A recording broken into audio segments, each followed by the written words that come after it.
नमस्कार, आप देख रहे हैं सत्य हिंदी का दोपहर 2 बजे का बुलेटिन और मैं हूं आपके साथ कृति सिंह। ये बुलेटिन आप हमारे ऐप पर भी देख सकते हैं।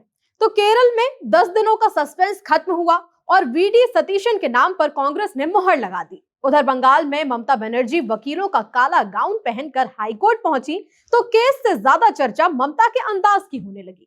उधर नीट पेपर लीक मामले में भले ही आरोपियों को गिरफ्तार किया जा रहा हो, लेकिन अभी भी कई परतें खुलना बाकी दिख रही हैं। अंतर्राष्ट्रीय मोर्चे पर शी जिनपिंग ने अमेरिकी कारोबारियों के साथ ताकत दिखाई तो रूस ने भारत को अपना सबसे भरोसेमंद डिफेंस पार्टनर बताया।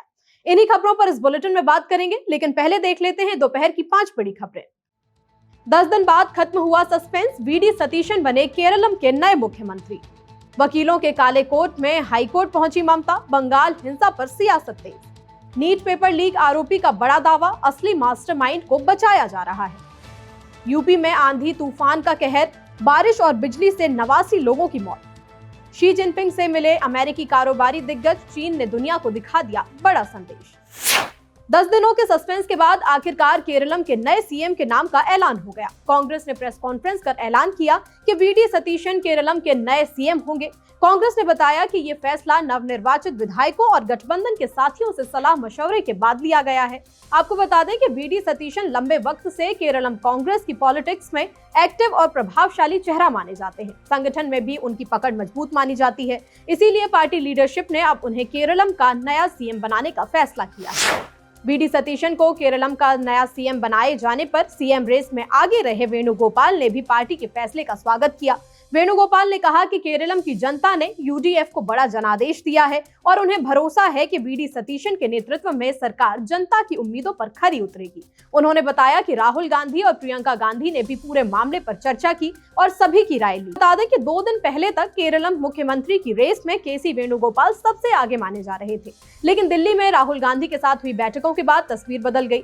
चर्चा के दौरान कई वरिष्ठ नेताओं ने कांग्रेस नेतृत्व को बताया कि जनता और यूडीएफ के प्रमुख सहयोगी दलों की राय वीडी सतीशन के पक्ष में ज्यादा मजबूत दिखाई दी, इसलिए कांग्रेस ने अपना फैसला बदल दिया। वकीलों वाले काले कोट में ममता बनर्जी गुरुवार को कलकत्ता हाईकोर्ट पहुंची। वो चुनाव के बाद हुई हिंसा से जुड़े मामले की सुनवाई में शामिल होने अदालत पहुंची थी। 12 मई को टीएमसी की ओर से इस मामले में जनहित याचिका दायर की गई थी। याचिका में राजनीतिक कार्यकर्ताओं और पार्टी दफ्तरों पर हमलों का आरोप लगाया गया है। सुनवाई के दौरान ममता के कोर्ट पहुंचते ही मीडिया और समर्थकों की भारी भीड़ जमा हो गई। टीएमसी ने इसे न्याय और जनता की लड़ाई बताया, जबकि बीजेपी लगातार बंगाल में हिंसा और बिगड़ती कानून व्यवस्था को लेकर सरकार पर हमला बोल रही है।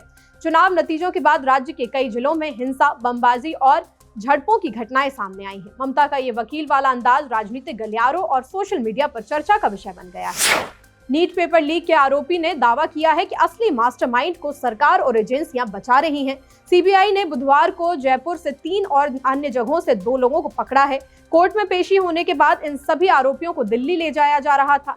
जब मीडिया ने सवाल पूछे तो एक आरोपी चिल्लाकर बोला कि बड़े लोगों को तो बचाया जा रहा है। उसने कहा कि सिर्फ आम लोगों को और छोटे लोगों को परेशान किया जा रहा है। इस मामले में जयपुर से मांगी लाल, विकास और दिनेश मेवाल की गिरफ्तारी हुई है। वहीं गुरुग्राम से यश यादव और नासिक से शुभम खैरनार को भी दबोचा गया है। जांच में पता चला है कि पेपर लीक के तार केरलम में पढ़ रहे एक छात्र से जुड़े हुए हैं। उसने ही अपने दोस्तों और हॉस्टल मालिक को पेपर के सवाल भेजे थे। अब सीबीआई इस पूरे रैकेट की जड़ तक पहुंचने की कोशिश कर रही है। सप्लाई की कमी और महंगाई रोकने के लिए भारत सरकार ने 30 सितंबर तक चीनी के निर्यात पर रोक लगा दी है। ये पाबंदी कच्ची, सफेद और रिफाइंड सभी तरह की चीनी पर तुरंत लागू हो गई है। हालांकि अमेरिका और यूरोप को कोटा के तहत भेजे जाने वाली चीनी पर रोक नहीं है। इससे पहले सरकार ने सोने पर भी इंपोर्ट ड्यूटी बढ़ा दी थी ताकि विदेशी मुद्रा बचाई जा सके। इस नए फैसले से अब उन व्यापारियों की मुसीबत बढ़ गई है जिन्होंने पहले से सौदे कर रखे थे। उत्तर प्रदेश में बुधवार को आए तेज आंधी तूफान, बारिश और बिजली गिरने से बड़ा हादसा हो गया। राज्य के कई जिलों में मौसम के कहर से कम 89 लोगों की मौत हो गई, जबकि 53 लोग घायल बताए जा रहे हैं। सबसे ज्यादा असर प्रयागराज में दिखा, जहां 21 लोगों ने जान गंवा दी। वहीं संत रविदास नगर में 14, फतेहपुर में 11 और मिर्जापुर में 10 लोगों की मौत हो गई। तेज हवाओं और बारिश से कई जगह पर पेड़ उखड़ गए, कच्चे मकान ढह गए और दीवार गिरने से कई लोग मलबे में दब गए। प्रशासन के मुताबिक ज्यादातर मौतें बिजली गिरने, पेड़ गिरने और दीवार ढहने से हुई। मौसम विभाग ने पहले ही उत्तर भारत में आंधी और बिजली गिरने का अलर्ट जारी किया था। प्रशासन अब नुकसान का आकलन कर राहत पहुंचाने में जुटा हुआ है। कर्नाटक सरकार ने स्कूल कॉलेज में यूनिफॉर्म को लेकर नया आदेश जारी किया है। अब छात्र अपनी यूनिफॉर्म यानी वर्दी के साथ धार्मिक पहचान वाले चिन्ह पहन सकेंगे।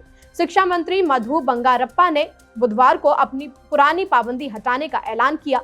दरअसल साल 2022 में बीजेपी सरकार ने सख्त ड्रेस कोड लागू किया था। इसी आदेश की वजह से पूरे राज्य में हिजाब विवाद भड़क गया था। अब नई सरकार ने उस पुराने विवादित आदेश को पूरी तरह वापस ले लिया। अब छात्र हिजाब, स्कार्फ और जनेऊ जैसे प्रतीक आसानी से पहन सकते हैं। ये फैसला हाल ही में हुई एक बड़ी घटना के बाद आया है। अप्रैल में बेंगलुरु के एक कॉलेज में छात्रों के जनेऊ उतरवा दिए गए थे। इस घटना के बाद सरकार पर नियम बदलने का भारी दबाव था। हालांकि मंत्री ने सीधे तौर पर हिजाब शब्द का इस्तेमाल नहीं किया।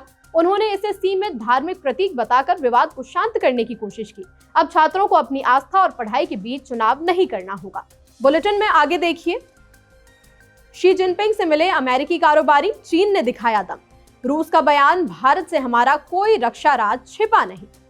रूस नहीं जाएंगी वित्त मंत्री, कौन सी डील बनी बड़ी वजह।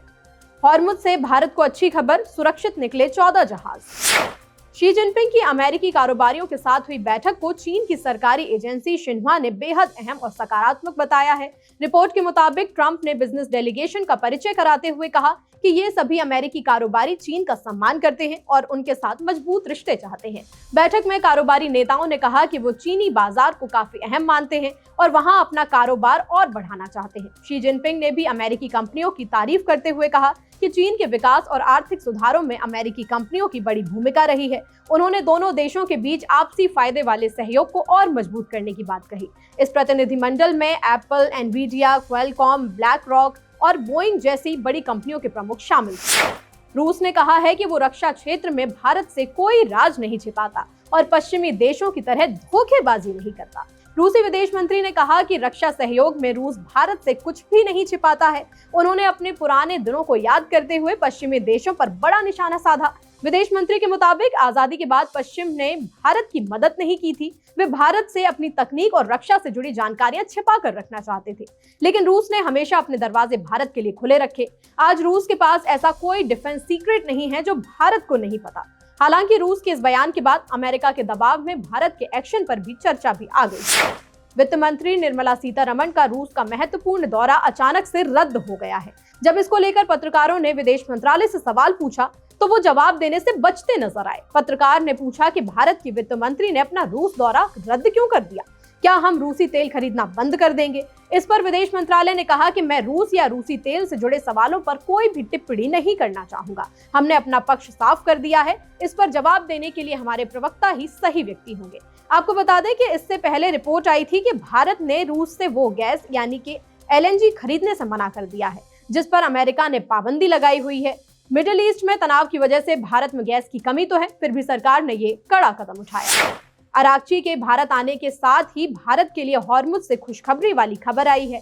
हॉर्मुज में भारी तनाव के बावजूद भारतीय नौसेना ने हॉर्मुज जलडमरू मध्य से अपने 14वां गैस जहाज सुरक्षित बाहर निकाल लिया है। अब सिर्फ एक आखिरी जहाज बचा है जो अभी भारतीय नौसेना की निगरानी में है। जल्द ही खाड़ी क्षेत्र में फंसे भारत के सभी 15 जहाज सुरक्षित बाहर होंगे। इससे पहले ईरान के विदेश मामलों के डिप्टी मिनिस्टर डॉक्टर काजम ने भारत की मदद का भरोसा दिया था। उन्होंने साफ कहा था कि ईरान अपने दोस्त भारत के लिए हर मुमकिन सहयोग करेगा। उन्होंने बताया था कि भारत के कई जहाजों को निकालने में ईरान ने मदद की है। ईरान का कहना है कि वो दूसरे देशों के मुकाबले भारत को खास तवज्जो दे रहे हैं। फिलहाल 2 बजे के बुलेटिन में इतना ही। देश दुनिया की तमाम बड़ी खबरें देखने के लिए आप बने रहिए सत्य हिंदी के साथ। ठीक शाम 6 बजे फिर से होगी मुलाकात। तब तक के लिए नमस्कार।